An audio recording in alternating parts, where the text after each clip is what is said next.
السلام علیکم ورحمۃ اللہ وبرکاتہ۔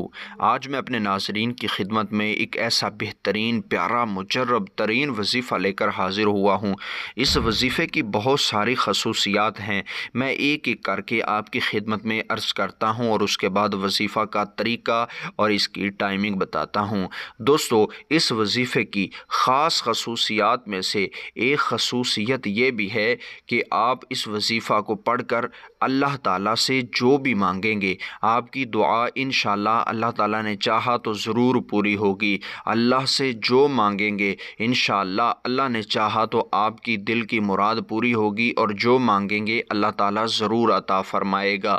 اگر کسی کے کام میں رکاوٹ ہے، رزق میں برکت نہیں ہے، یا اس کو نوکری نہیں مل رہی، یا کاروبار میں پریشانی آتی ہے، یا کس طرح کے بھی معاملات ہیں، بچیوں کی شادی نہیں ہو رہی، یا خود کی نکاح میں رکاوٹیں آ رہی ہیں، یا زندگی کی ہر طرف پریشانیاں ہی پریشانیاں ہیں، تو اس وظیفہ کو آپ روزانہ پڑھنا شروع کر دیں۔ انشاءاللہ چند ہی دن ہوں گے، آپ خود دیکھیں گے کہ آپ کی زندگی میں ایک عجیب قسم کا بدلاؤ آ رہا ہے اور زندگی بہتری کی جانب چل پڑی ہے۔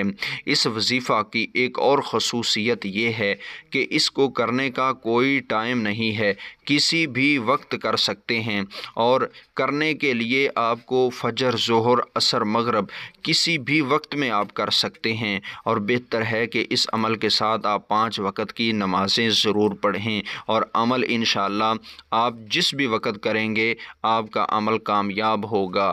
اور اس عمل کو کرنے سے پہلے کچھ صدقہ و خیرات ضرور کر دیجئے، چاہے 10 روپے کا ہی کیوں نہ کرنا پڑے۔ اس عمل کو کرنے کا طریقہ سن لیں۔ آپ نے عشاء کی نماز کے بعد یا کسی بھی وقت پہ کسی بھی جگہ پہ بیٹھ کے، ہاں جگہ کا پاک صاف ستھرا ہونا ضروری ہے، کپڑوں کا پاک صاف ستھرا ہونا ضروری ہے، اور ساتھ میں وضو کر لینا ہے۔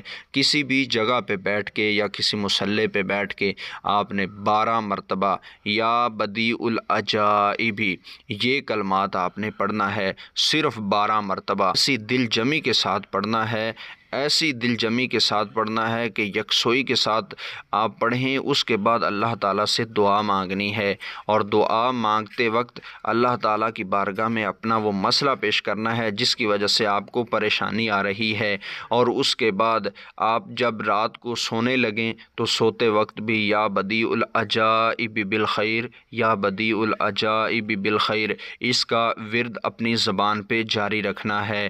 اس کا ورد کرتے کرتے آپ کو نیند آنی چاہیے، اور صبح یا کسی بھی نماز پہ آپ اس کو پڑھنا چاہیں تو صرف 12 مرتبہ یکسوئی کے ساتھ اور دل جمی کے ساتھ خلوص نیت کے ساتھ اس کو پڑھیں، صرف 12 مرتبہ، اور پھر دعا مانگیں۔ انشاءاللہ اس عمل کی برکت سے چند دن تک یہ عمل آپ نے جاری رکھنا ہے۔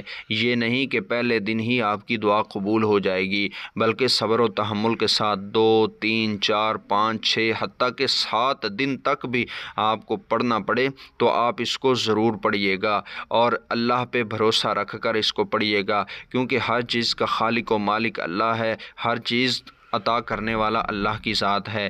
آپ نے بس خلوص نیت کے ساتھ اور دل جمی کے ساتھ اس کو پڑھنا ہے، انشاءاللہ آپ کی دل کی مراد پوری ہوگی۔ اس عمل کو ثواب کی نیت سے دوسرے لوگوں میں بھی شیئر کر دیجئے۔ اگر آپ کے شیئر کرنے سے کسی ایک کا بھی فائدہ ہو جائے گا تو انشاءاللہ اللہ تعالیٰ نے چاہا تو آپ کو بھی اس کا اجر و ثواب ضرور ملے گا۔ میں نئی ویڈیو کے ساتھ آپ کی خدمت میں حاضر ہوں گا، مجھے دیجیے اجازت۔ السلام علیکم ورحمۃ اللہ وبرکاتہ۔